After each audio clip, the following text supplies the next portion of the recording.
what we're going to do first is something that I've been working on for the past 20 years. And it's called, I call it Tools for Hope. And if this will, yeah. And I have actually a DVD on this. And this is a process that I do with every single person I ever work with. Every single client, supervisee. I do a lot of work with professional resilience, work with physicians. I consult with the second largest group practice of physicians in the country, helping them to develop resilience. I've worked with large healthcare organizations, helping them to develop resilience. And it always starts with this information.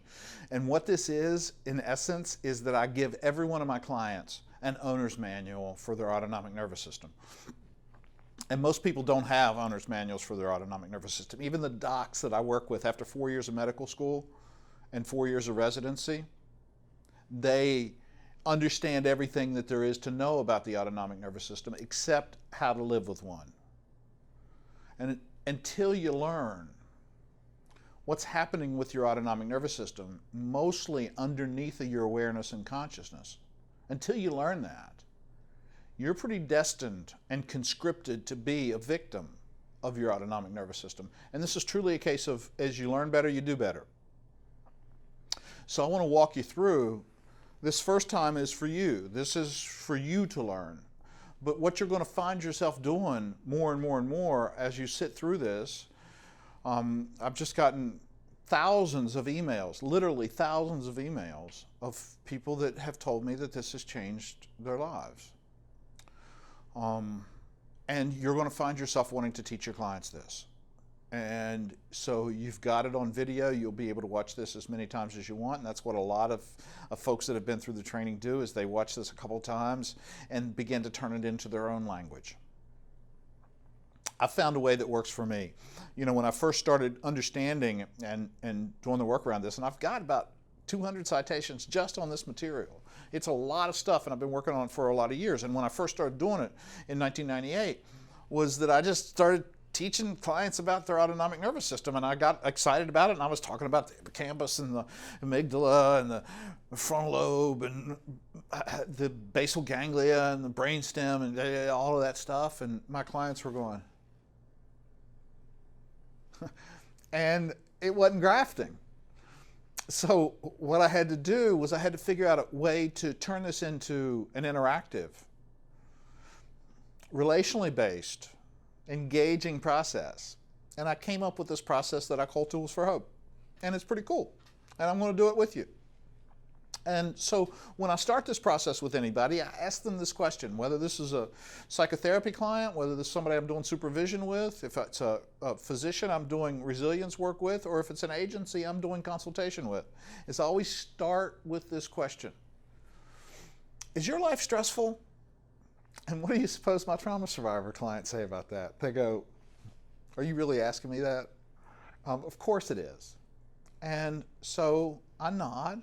And I agree with them, and I take out my portfolio, and I take out my pen, and in the middle of that portfolio, I draw a line down the middle of the page, so it's split in half, and on one side I put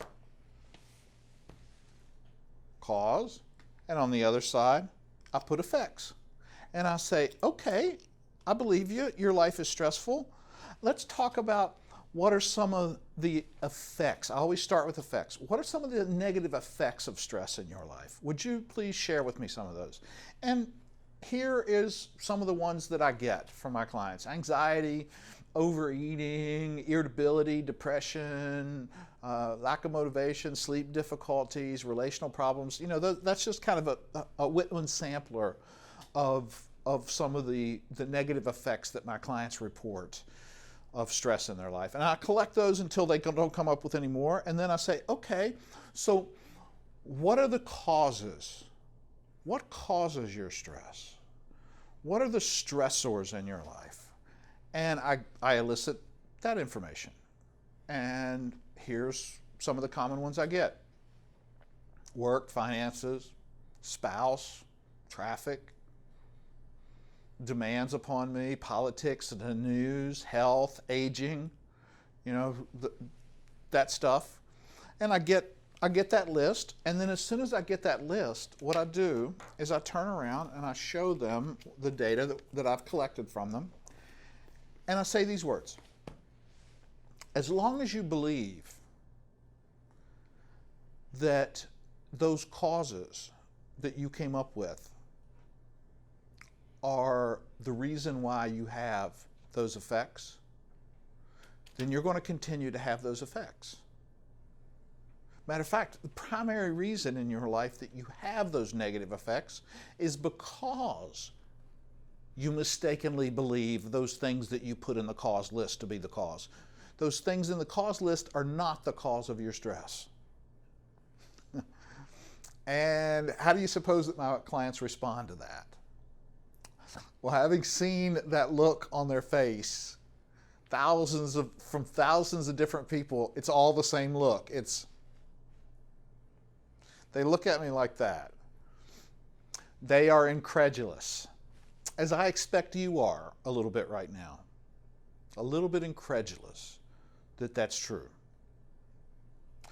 But underneath of that incredulity, what you have is also, is what my clients have, is a little kernel of expectancy that I'm going to produce an alternative explanation of what the cause of stress is. And I shall do that. That's the whole purpose of this. But what I found is that I can't just bald-facedly dump out here and say, these are not the cause of your stress. The real cause of stress is bleh. And the reason why that can't work, I tried that, is because you have such a strata of learning around this stuff, bad learning, that I can tell you what the real cause is and you'll go, bleh, and it won't graft. It won't change anything. To get this to start to catalyze change, what I've got to do is, going back to our pyramid with the line beside it, is I have to use some good cognitive restructuring. I got to start to dismantle some of your belief structures around this so that a new idea can get grafted. And I've come up with a couple of nice gambits that do that pretty well. And what I start with is this question.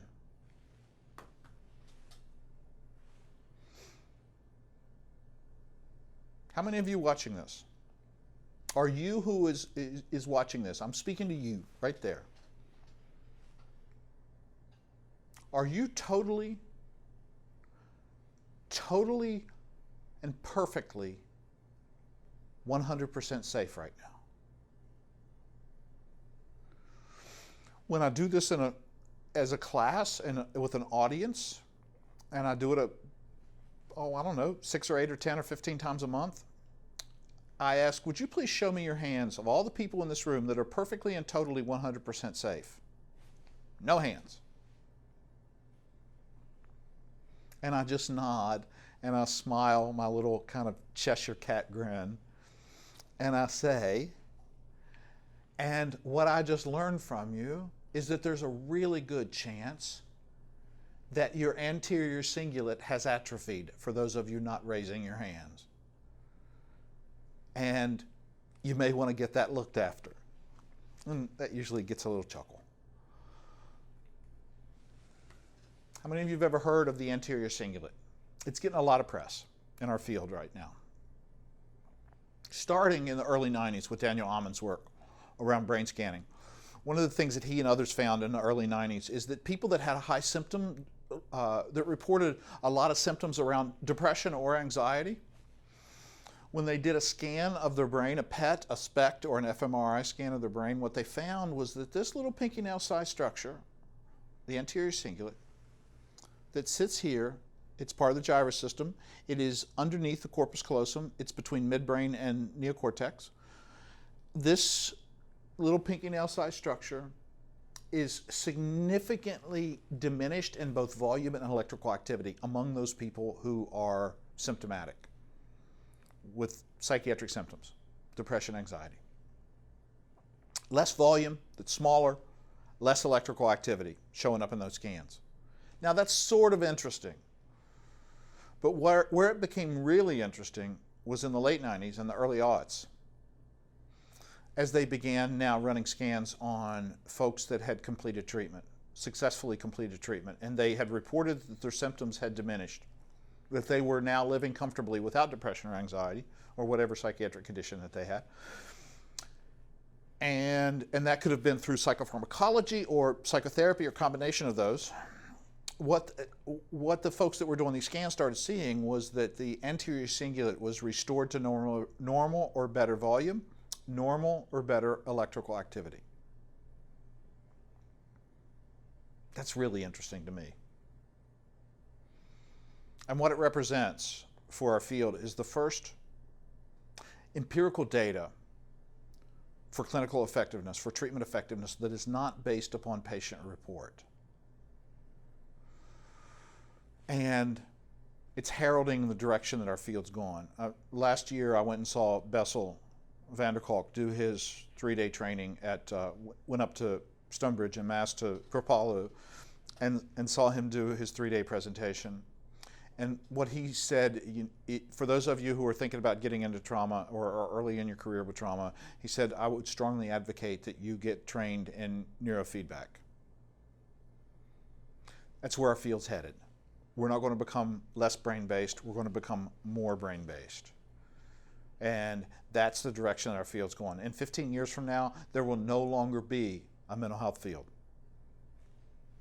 We'll still have jobs, but we're not going to be called mental health anymore. We're going to be neurofeedback specialists. Our clients are going to have an apparatus they wear, but by then, 15 years, it'll probably be an implant that is collecting real-time brain imaging and that's reporting that real-time brain imaging, transmitting that real-time brain imaging to a computer program that's analyzing brain activity, seeing what parts of the brain that are overactive and underactive, and then it's going to spit out behavioral, psychopharmacological, diet, exercise, relational activities, all these things that need to happen to be able to balance and repair whatever neuronal sequencing that is out of balance. And when our clients follow through on doing those processes, they're going to find not only do their symptoms dissipate, that their lives are going to optimize. And that's kind of exciting. But that's for a different class. The reason why the anterior cingulate is important to us as trauma therapists is that the anterior cingulate, more than any other brain structure, is the threat detection system. I kind of stole that slide from Bob. It's a radar. Whoop, whoop, whoop. It's constantly filtering the environment and ascribing to the environment meaning, to decide. It's the lens through which you are having experience.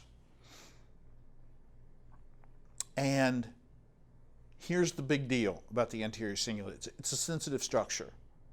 And when your autonomic nervous system is dysregulated, when your sympathetic nervous system is dominant constantly, what's happening is your HPA axis, the hypothalamus pituitary adrenal, is dumping a bunch of chemicals into your bloodstream. Cortisol, catecholamines, adrenaline, GABA, glutamate. And as those chemicals, which are catalytic, they are gasoline to your jacked upness, to the sympathetic nervous system, as they increase in content in your bloodstream, which happens when you stay in that state, is that those chemicals begin to cross the blood-brain barrier, come in contact with the anterior cingulate, and it begins to shut down.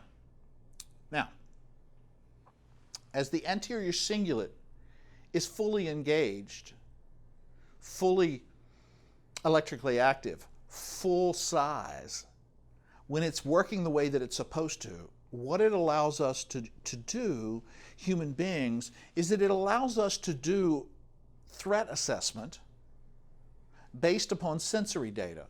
What we see, smell, touch, taste, or hear. When that anterior cingulate begins to diminish in its functioning, we are less and less and less able to use sensory data, empirical world data, the now, to determine whether we're in danger or that there is a threat. And instead what happens is that we now begin to become intruded upon by painful past learning. And we are doing threat assessment based upon previous experiences of our lives, rather than what's real and empirical in this moment right here. That's a big deal. It doesn't sound like a big deal, but it's a huge deal. And let me show you what a big deal it is. Some of you are old enough or been in the field long enough to have heard of Fritz Perls. Fritz Perls was the founder of Gestalt psychotherapy. And Fritzy had a bunch of, he was kind of the king of sound bites. He had all kinds of little quips. And one of his favorite little quips was, lose your mind, come to your senses. It's kind of a cornerstone of Gestalt. Any of you had training in Gestalt, I have, is that's one of the kind of primary things that you do with your clients, is trying to help them to use their senses instead of their interpretation of those senses. And I'm going to ask you to do that. While you're watching this recording for the next 10 seconds, I'm going to ask you to lose your mind and come to your senses. So I'm going to ask you to scan the room that you're sitting in using just your sensory input without adding any meaning about a bottle or a black portfolio that I got beat with when I was a child, or a pen, or anything else. Just looking around the room that you're in. And find something in that room that is dangerous.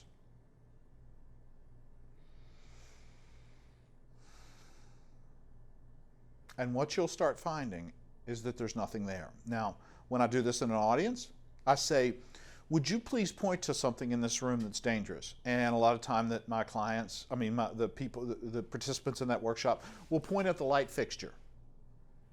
And they'll say, that chandelier could fall. And I'll say, you're absolutely right. But I didn't ask you what could be dangerous. I asked what is dangerous. And I go and I walk and stand under that chandelier. And then I ask them, I look them in the eye and say, am I in danger right now? And they say, you could be. And I say, you're absolutely right. But am I? Use your senses right now. And what they start seeing in that moment is that light fixture, while clearly it's going to fall someday, it's not staying up there forever. It is not falling right now. So right now, I'm perfectly 100% safe standing under that light fixture that someday is going to fall. It's just not falling right now. If the plaster starts raining down and it starts shaking and jerking, then yes, there's sensory data to say that things are not safe up there. Let me get out from under it.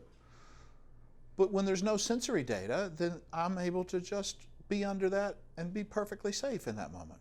Sometimes they point at wall sockets. And I say, you're now being intruded upon by your painful past learning.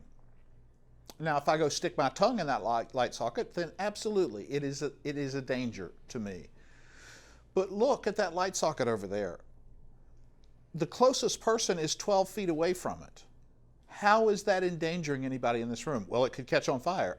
Absolutely it could. Is it? And I go through this, and finally somebody in the audience will go. And I say, first of all, a lot of times they'll point at me, and I say, you're absolutely right. I could go off on you. There have been times in my life when I have been dangerous to myself and others. But it turns out right now, look at me. I'm inert. I'm sitting in this chair. I'm not doing anything.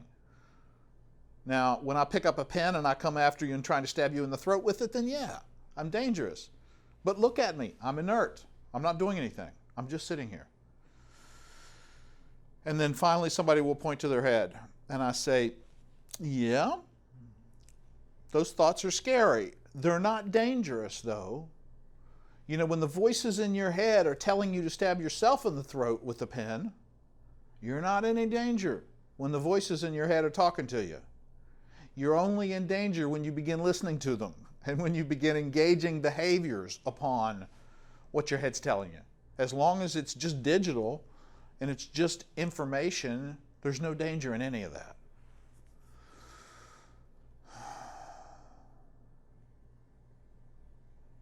So where's the danger in this room?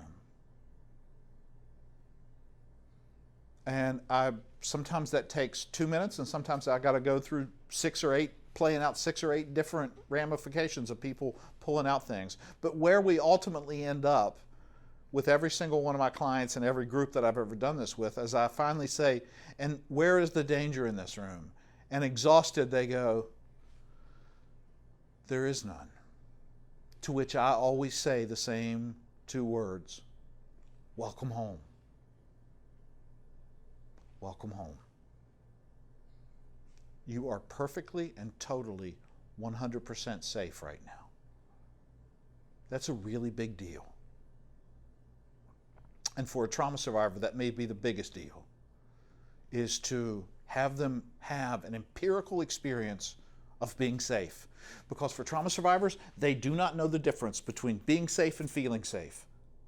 For a trauma survivor, until they meet you, they believe every time that they're afraid, they are really in danger. And we're going to help them pop those two things apart. And just because you're afraid doesn't mean you're in danger. If you really are in danger, what's right action? Yeah, get the hell out of it. But if you are not really in danger and you're perceiving threat, then the behavior, engaging behaviors of trying to get safe when you're not in danger, at best those behaviors are inefficient. By the time that our clients get in to see us, usually those behaviors are pretty self-destructive of what they're doing to try to get themselves safe when they're not really even in danger. They're just perceiving threat.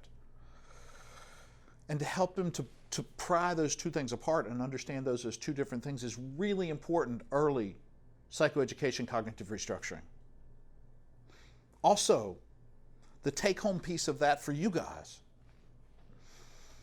is to see in real time, right here, right now, that your painful past learning history is intruding into your perceptual system right now with such intensity and such ferocity that it caused you to hallucinate.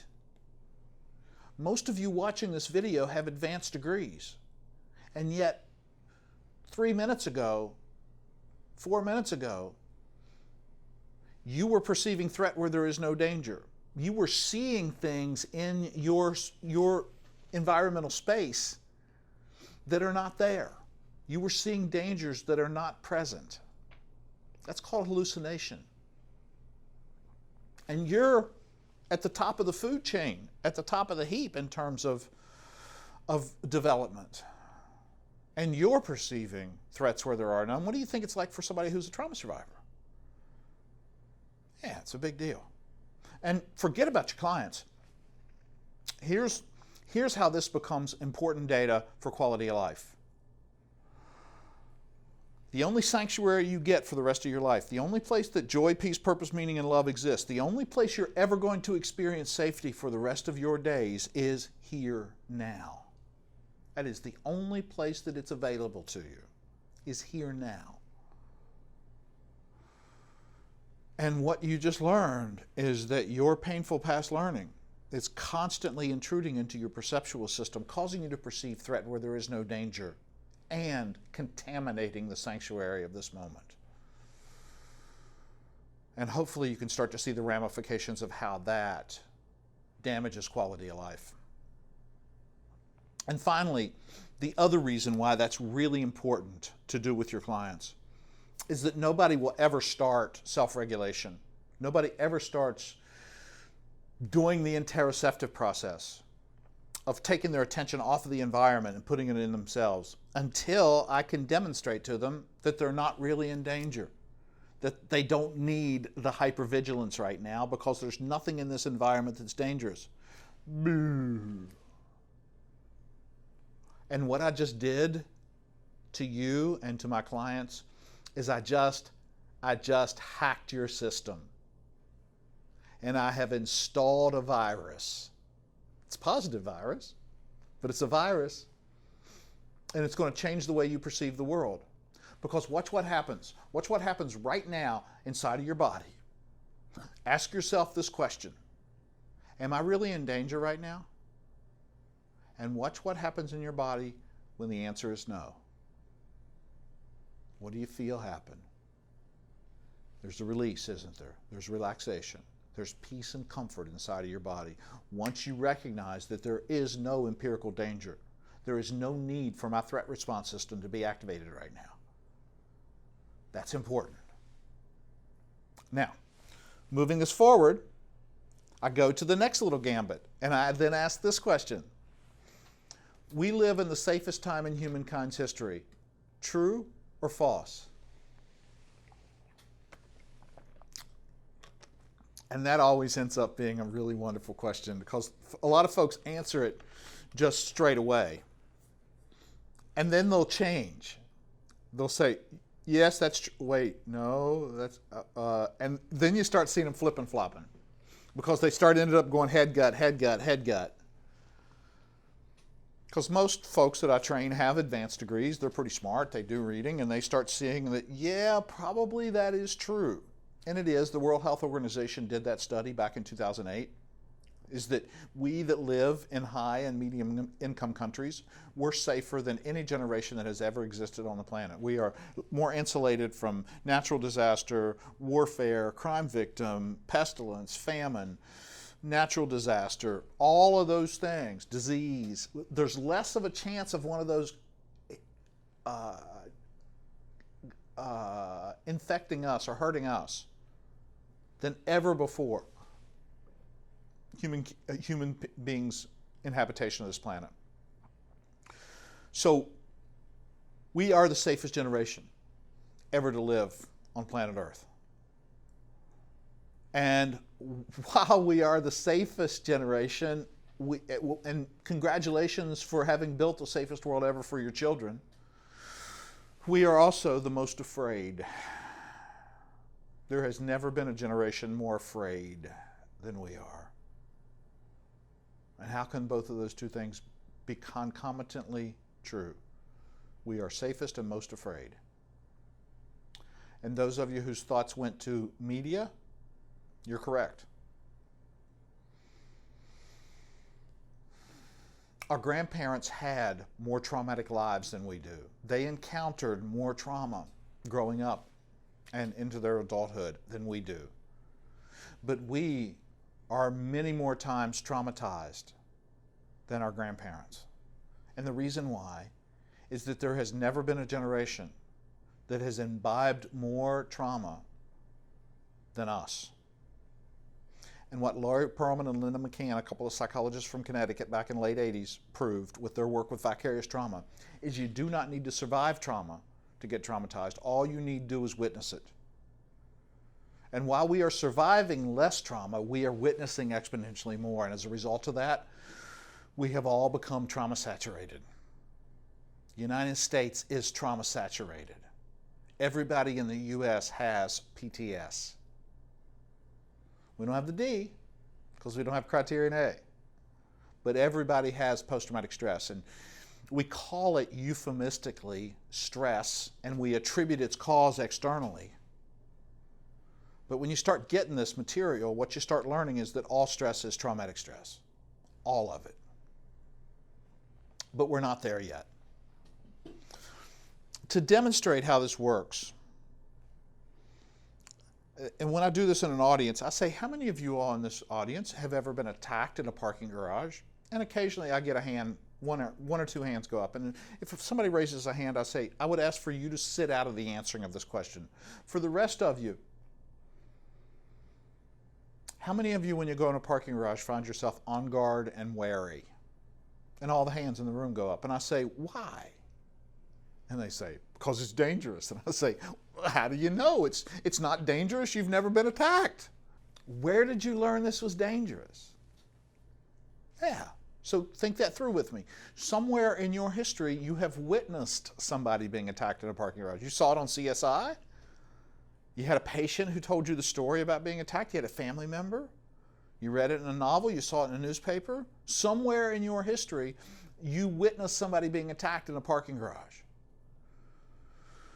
And what you did was you carried with you. That was a learning experience when you did that witnessing. And you encoded that as a small little trauma, even though you just witnessed it. And so the next time you show up in that context, what's happened is it's sensorially similar to the learning. It's parking garage. It fits with this learning experience. So what happens is that painful learning, even though it was witnessed, not experienced, just witnessed, has come forward, hijacked your perceptual system, and causing you to perceive threat in that parking garage where you have never really been in danger.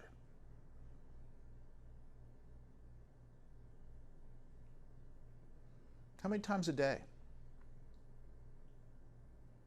do you perceive threat?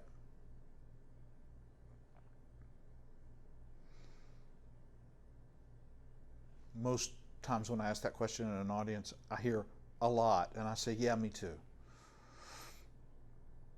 I've got an intrusion right now that I just want to share it. I did this training here in Phoenix for PESI. Did a training, it's been 2 months ago, 3 months ago, at a hotel here in Phoenix.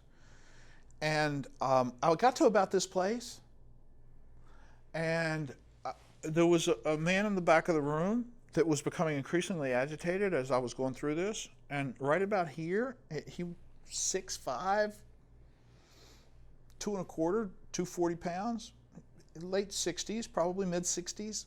He, African American, stood up and said, "Hypervigilance has kept me alive, MRFer."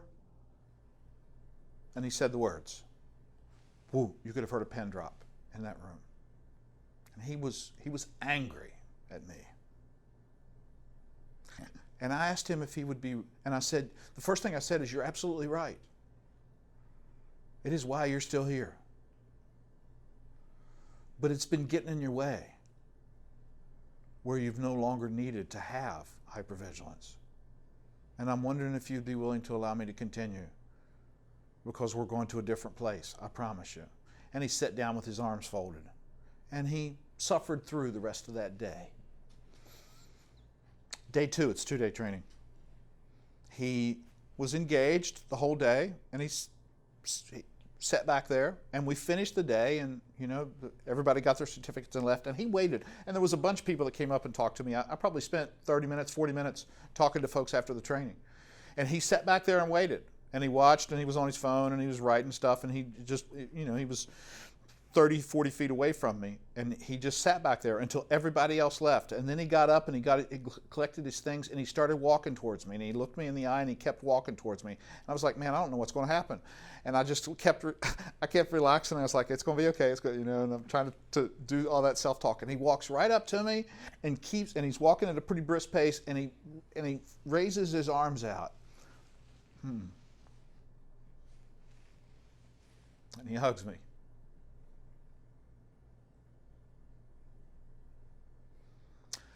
And he says, "Thanks for introducing me to me."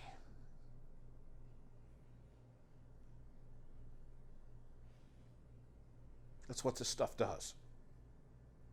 Completely changed his whole life for the rest of his days. Complete shift. And it's got to start, you got to teach folks this. How many times a day do you perceive threat? I'm a Southern boy. I grew up in the South. There's an ethos among Southern males that I ain't afraid of nothing. Nothing. I went to the emergency room a lot as an adolescent, proving I weren't afraid of nothing. My nose has been broken 7 times, proving I ain't afraid of nothing. It took me well into my 40s before I could finally cop to the fact that I'm afraid of just about everything. There is rarely a moment of waking consciousness that I am not perceiving threat. I'll leave you to work out your own algorithms. But let's talk about what happens inside of a body that is perceiving threat. What's that body do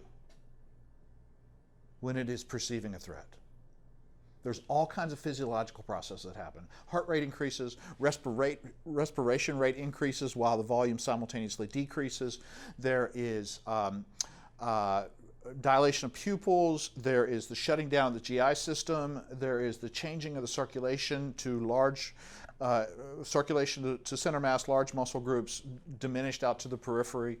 Bunch of physiological changes. The HPA axis engages, biochemistry changes while we're perceiving a threat. How about muscles? What do when we're perceiving a threat? They constrict. Your muscles constrict when you're working out. They constrict when you're doing manual labor. Typing is not manual labor. But as soon as you're done with the manual labor or the workout, your muscles relax again. What causes muscles to constrict and stay constricted? Perceived threat. That's the only reason.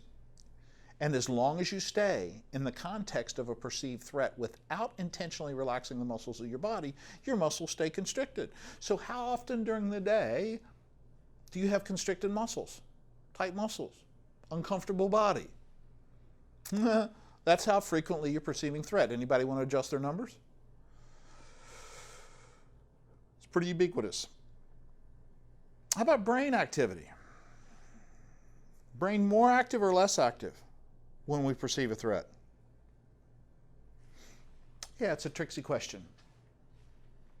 It's both. That when you take a scan of a person's brain, you look up there at you look on the screen and see the PowerPoint. That's a brain scan. And the outside part of the brain, when a person is relaxed, comfortable, peaceful, satiated, those are all synonyms for parasympathetic nervous system dominance. When the parasympathetic nervous system is dominant and you take a scan of their brain, what you see is the whole outside part of the brain, the frontal lobe, the temporal lobe, all of the neocortex is lit up reds, oranges, and yellows. All the electrical energy is distributed to the thinking part of the brain.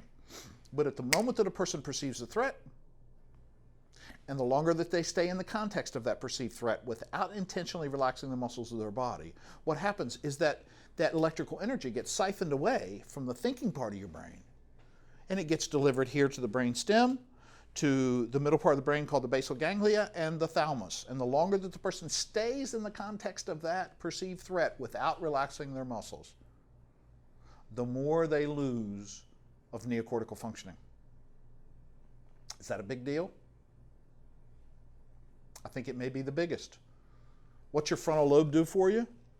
A lot of stuff, right? Like judgment, reasoning, intelligence, creativity, humor, fine motor control, impulse control, relational skills, identity, volition, intentionality. And broken Wernicke's language, speech. What's the media of thought? What do you think with? You think with words. What happens to somebody who stays in the context of a perceived threat without intentionally relaxing the muscles of their body? What happens for them is they temporarily, as soon as they're out of that situation, it comes back, but they temporarily lose the ability to think. When your client is complaining to you of racing thoughts, they don't have thoughts. They're not thinking. They're being intruded upon. That's not thought. That's not intentional thought. That is ego-dystonic thought. And all of those thoughts are organized around that they're intrusive and they're racing because they are trying to talk the person into getting themselves safe because they're perceiving a threat. It's procedural memory.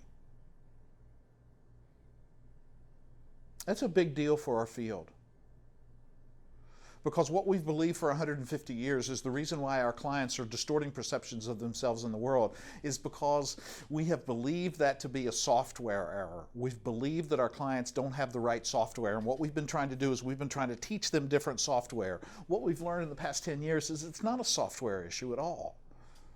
It's hardware.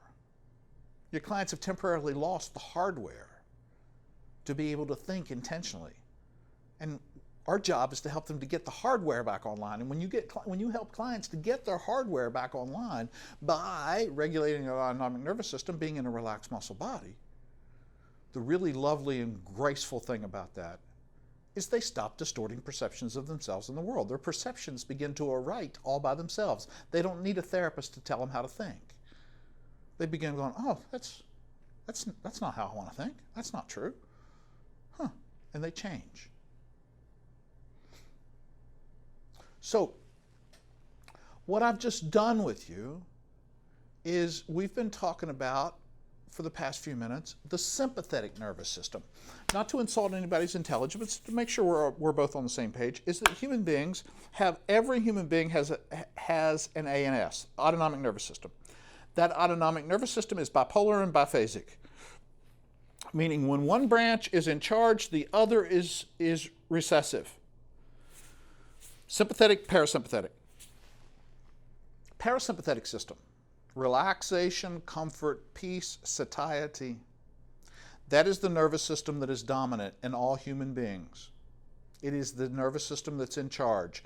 There is only one thing that causes the sympathetic nervous system to turn on, and only one thing that causes the sympathetic nervous system to stay on. Anybody have a guess of what that might be?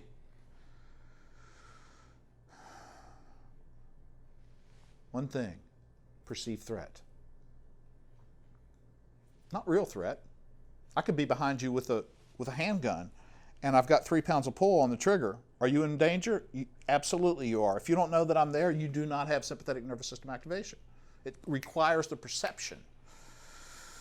And as long as we're perceiving threat, then what happens is that sympathetic system jacks up. It stays online. Now, let me not give the sympathetic nervous system a bad name. I wouldn't want to live my life without one. It's where joy comes from. It's where excitement. It's where passion. It's where energy comes from. I would not want to be without mine. The problem is that it was never, ever built to be dominant. It was all animals. It is built to have a burst of energy, and then we come back off of sympathetic nervous system, back down here towards parasympathetic, where we have maximal functioning. Gazelle being chased by a lion, and that gazelle's running as fast as it can, and it's hopping through the field, and the lion suddenly sees another gazelle that's not running as fast and diverts its course and goes after that gazelle. This gazelle keeps running, finds a copse of trees, and 2 minutes later, that gazelle is grazing. Back to chill. That gazelle's not on Facebook going, "Oh my God, you wouldn't believe the size of those teeth. It was coming after me. It was going to kill me." They're chill. It's done. It's over. Human beings are the only animals that continue to put ourselves in the context of perceived threats without regulating. Why do we have a sympathetic nervous system? What's its purpose? And almost every training that I do, somebody will bark out survival. And I say, when I hear that, I go, yeah, you're right, if this workshop were 25,000 years ago. But it's not 25,000 years ago. And what happened 25,000 years ago in the noggins of human beings' heads up here is we got a prefrontal cortex. And with that prefrontal cortex, we became the first and only animals in the kingdom that have the ability to discern the difference between a real versus a perceived threat. Every single other animal on the planet, when they perceive a threat, they are compelled. They don't have a choice. They are compelled to attack or run away from that perceived threat. We're the only animals that can sit out on our back porch, drink our mint iced tea, watch the snake crawl across our back porch, and just marvel at what a beautiful animal that is. And watch it crawl on away. We don't have to do a thing. We're the only ones that can do that. And you know what? I think that is a holy and blessed gift given to us by God or evolution, depending on how you look at that. And we've not been very good stewards of that gift. We've not used it very well. All you got to do is turn on CNN for 5 minutes and see how poorly we are equipped to discern the difference of real versus perceived threat. We got a lot of evolutional headroom to grow into discerning the difference between real versus perceived danger. And you know what? That gives me some hope for our species. The reason why we have been slow to grow into this capacity to discern the difference of real versus perceived threat is because the prefrontal cortex came with a curse too. And the curse of the prefrontal cortex is learning. And what's happened for us is that every single painful experience we've ever had in our life, every single one of them, is encoded and stored.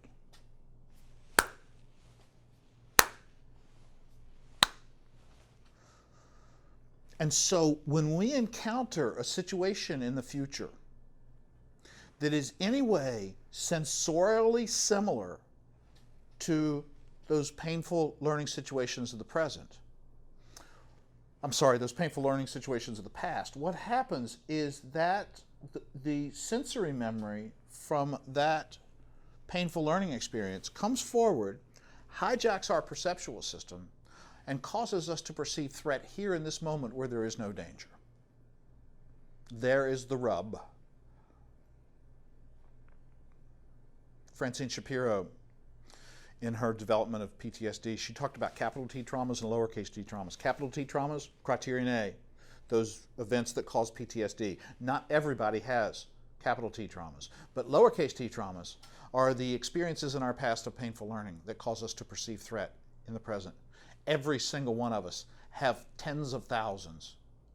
And that was just junior high school. If you went to junior high school, you have painful learning in the context of other human beings. We had hundreds of painful experiences in junior high school. That the sequelae of that is it has caused us to perceive other people and their judgment of us as a threat. Just junior high school, even if you had great parents and great development, just that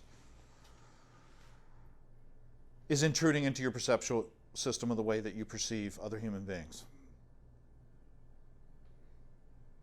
And as a result of that, I mean, how many painful learning experiences do you have in your past? Yeah, a lot. Which what that means, for those of you, follow me on this, I hope you're seeing it. What that means is we wake up in the morning and walk out into our day and we walk out into a jungle. It's not one after another. It's a constant matrix of encountering situations in our lives that we perceive as threatening. And we're not regulating through those situations. We're just hacking our way through this jungle, fighting our way through situations that are rarely really dangerous. Our threat response system is jacked all the time. It's killing us. Shortening our lifespan in half, if you read Bob Scare's work. It's causing our immune system to attack ourselves. We're literally killing ourselves trying to stay safe. And where we're just rarely in real danger. Which brings me to the most important question of this training. It's the most important question I'm going to ask you during this whole training. I've asked several Socratic questions, and this is going to be the most important one. It's actually the most important question you're ever going to be asked again for the rest of your life. And that question is, we're coming up on the end of this, thank you for hanging in with me. That question is, what is right action? What's the right use of your will? What's the right thing to do when you perceive threat but are in no danger? Perceive threat, no danger. Sometimes people say change your perception. And man, that would just be wonderful. It would be really cool to wake up tomorrow morning and go, Eric, you're not really going to encounter anything dangerous all day long. Just chill. How well does that work for you? It doesn't work. And the reason why is threat perception bypasses the neocortex.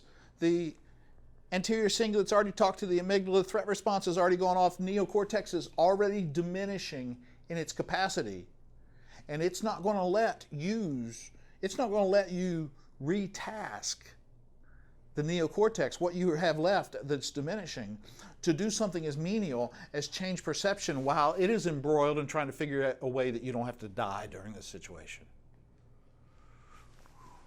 That you can change the perception, but you got to keep rehearsing it in order to keep the benefits of that. And the person can't keep rehearsing it while they're engaged in their lives. No, that's not the right way to do it. The right way to do the right action when you are perceiving threat and in no danger is to relax the muscles of your body. And you know what you get in 1 second? 1 second of relaxing the muscles in your body? You get to be inside of a comfortable body. And that's pretty sweet. That's pretty nice. 1 second of relaxing your muscles, you are immediately inside of a comfortable body. You are no longer experiencing stress. That's pretty cool. I was 40 years old before I found my way into a comfortable body. And that's precious to me. And if the only thing I got from self-regulation was I got to be comfortable inside of my skin for the rest of my life. it would be worth the effort. But that's not all I get, because when I sustain that for 6 or 8 or 10 or 15 seconds, what happens is neocortex reboots. I get back judgment, I get back reasoning, I get back language skills, I get back my grace, I get back my intelligence, all that stuff comes right back. And I'm back to maximal functioning simply by softening the muscles in my body. Now let me ask this question a little bit differently. How about somebody's got a gun to your head? You really are in danger. What's right action? And a lot of times people will say, run, fight back, talk your way out of it. Okay. If you want to run, do you want to run fast? If you want to fight back, do you want to have maximal agility and maximal stamina? If you want to talk your way out of it, do you want to be as manipulative and use language as best that you possibly can? If the answers to those are yes, then how do you get maximal capacities of those things? Yes, it's to dial down, not up, down. Now, there's a caveat to that. You do get 15 or 20 second bump of improved performance across the board with the adrenaline dump. But after those 15 or 20 seconds, what happens is all of those capacities begin to diminish while you're staying adrenaline intoxicated. You are less strong, less agile, less fast, less intelligent. And so it usually takes some combat training or martial arts training before people find out how terribly important it is to be in a relaxed muscle body. Wow, or at least not fully relaxed, regulated. I'll go into that in a little bit. Dialed down, not dialed up, so that you can maintain maximal functioning. And any of you who work with combat veterans or law enforcement, I just want to put a plug in for Lieutenant Colonel David Grossman's book. Get this book in their hands. It's called On Combat, and it's just a whole lot more palatable for somebody who is a warrior or who has been a warrior to hear about how important it is to be in a parasympathetically dominant system from somebody who is also a warrior. And Grossman talks about how important it is to stay regulated while you're in combat, lest you kill yourself or your squad mates. He preaches the same gospel that I've just been preaching. So, right action is to get in a relaxed muscle body. And if you look at the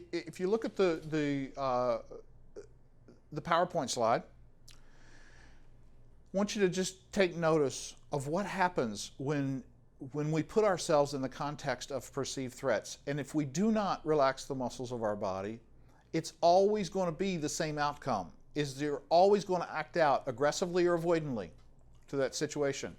Harken back to this. Aggression or avoidance is those are not choices, are the only pathways left to us when we lose neocortical functioning. And what I want you to pay attention to now is look in that first column of what happens physiologically. And in that first column, physiologically, you see all of those different changes, and what they all have in common is energy. That's what the sympathetic nervous system does, is that it infuses your body with energy. All of those changes are the result of more energy in your body. And what the sympathetic nervous system does is it just keeps adding more and more and more energy. And then look at what's happening simultaneously in the second column, is that as the energy goes up, brain functioning goes down. And so when the energy becomes so high and brain functioning becomes so low, what's going to happen is we're going to reach threshold of where there's so much energy in the body that you've lost the brain power to be able to manage and stay on top of that energy. This is really important. Matter of fact, this may be the most important thing that you're going to learn from this whole course. Is as that energy is up, as the neocortical functioning is down, we stay in that situation. No amount of devotion, no matter how much you care about a set of principles, you will not be able to maintain fidelity to those principles. You will find yourself acting out in violation of those principles, no matter how much you want to stay true to them. Said a little bit differently, every one of you who are watching this, who have ever done any behavior for which you are ashamed, You did that behavior while you were in the context of a perceived threat, and you failed to relax the muscles of your body. And said yet finally a different way? Any of you in this room, any of you watching this video, any time in your life that you ever violate your integrity, anytime you're snarky with the person that you've chosen to love, anytime you yell at your children, anytime you flip the bird in traffic, anytime you take shortcuts at work, every single one of those violations of your integrity for the rest of your life is a fight or flight behavior. And as we teach our clients, but more importantly, as we learn ourselves how to confront the perceived threats of our lives in a relaxed body,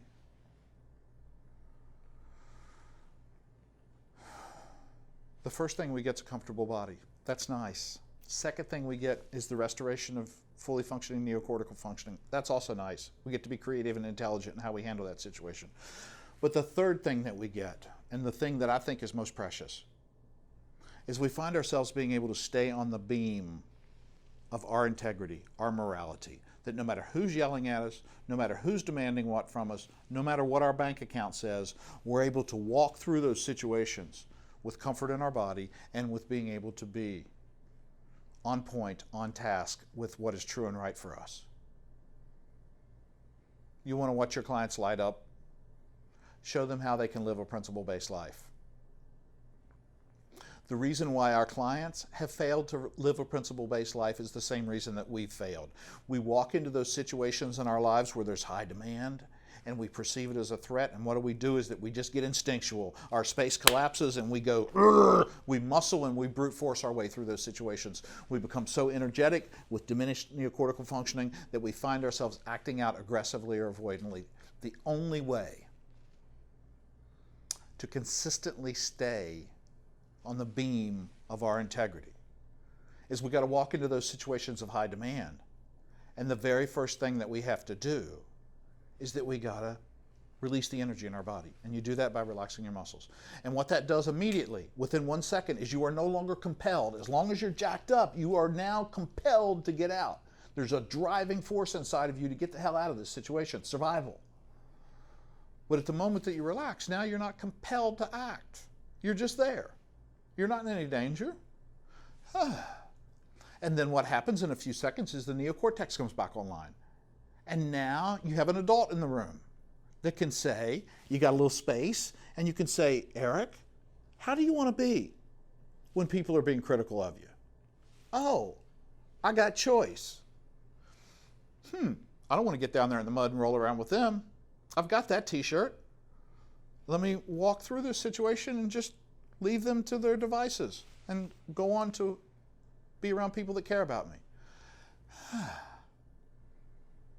And as people begin to practice this process of self-regulation, what they start doing is they start finding themselves laying their head on the pillow at night, looking back over their day and go, oh wow, I didn't breach my integrity one time today. I was totally true to my principles. I don't know how you live a better life than that. As best I can tell, that is the top of Maslow's pyramid. That is a really good definition for what self-actualization is.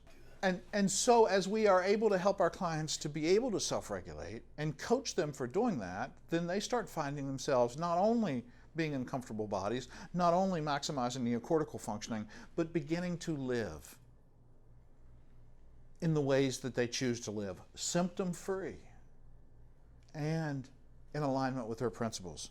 And so here is just a nice kind of listing of the benefits of developing that capacity for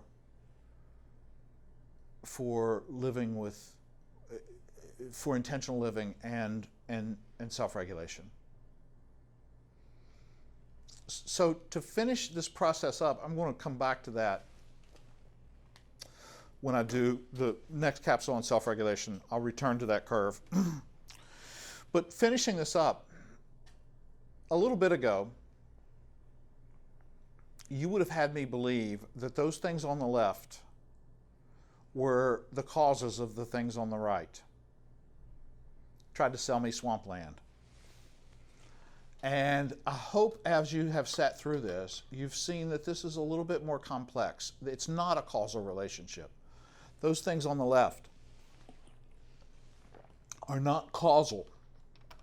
What causes stress is the painful past learning, and then that causing the perceived threat, which then produces sympathetic dominance. Again, sympathetic activation is not stress. It's just energy. It's only when it sustains for 2 or 3 or 6 or 8 or 10 minutes. That's when it starts becoming symptomatic. And the advanced course of this is when you start understanding what stress symptoms are, is really it's biofeedback. That is your system telling you. What a stress symptom is your system telling you got too much energy in your body. It's not affliction. So to explain this and to finish this up a little bit differently, if we attached a different colored thread to each one of those boxes, you see work, finance, spouse, traffic, politics, demands, health, we stretched a different colored thread to each, or affixed a different colored thread to each one of those boxes, and we stretched that thread out to the left, and a couple of feet or so, and we let that thread represent your lifeline. And back over here on this side is your birth, and the box is your present. I can sit with anybody that's watching this right now, and we can start at the present and trace that back through time on the line of demands, or the line of work, or the line of finances. And what we're going to find as we go back into your life is there are discrete moments during your life of painful learning associated with each one of those boxes.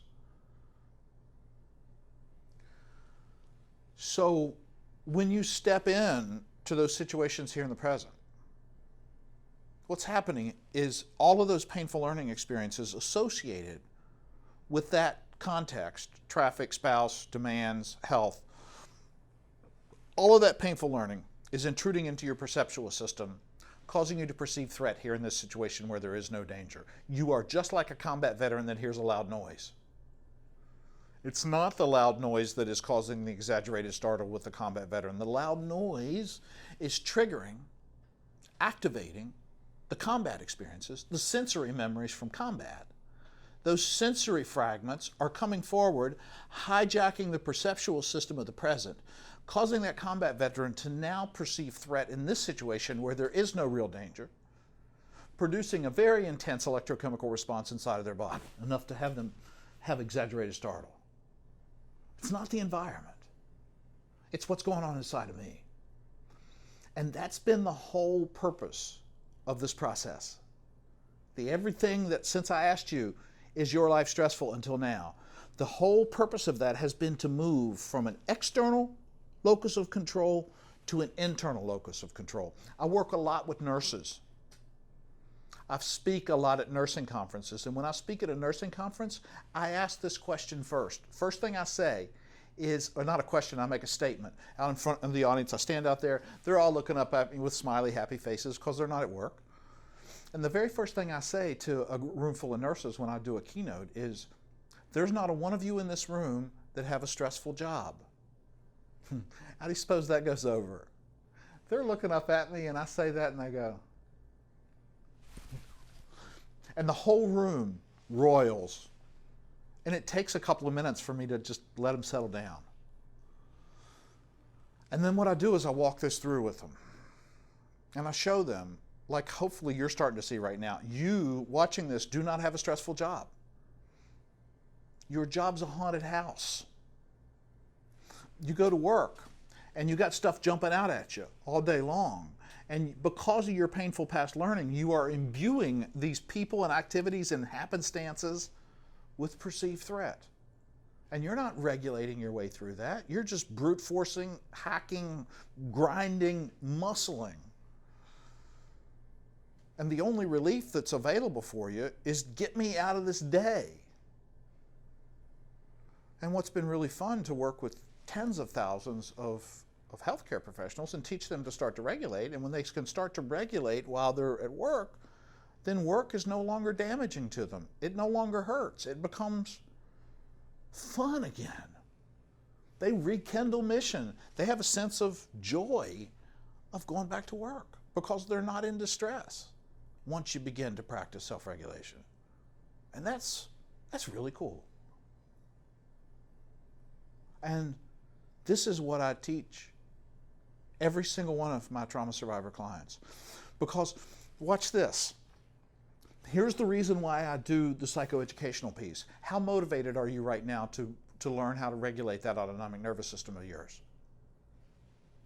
There's some motivation to do that once I've kind of unpacked all this stuff, which is the reason why I want to do that with my clients, so that we've maximized motivation so that when I teach them this, they're going to have expectancy and willingness to learn it. So this finishes up with this simple statement here.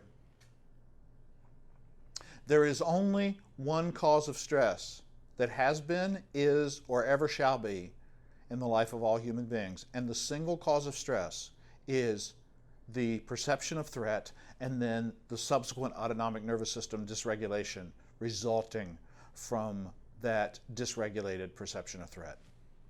There it is. That's the cause of stress.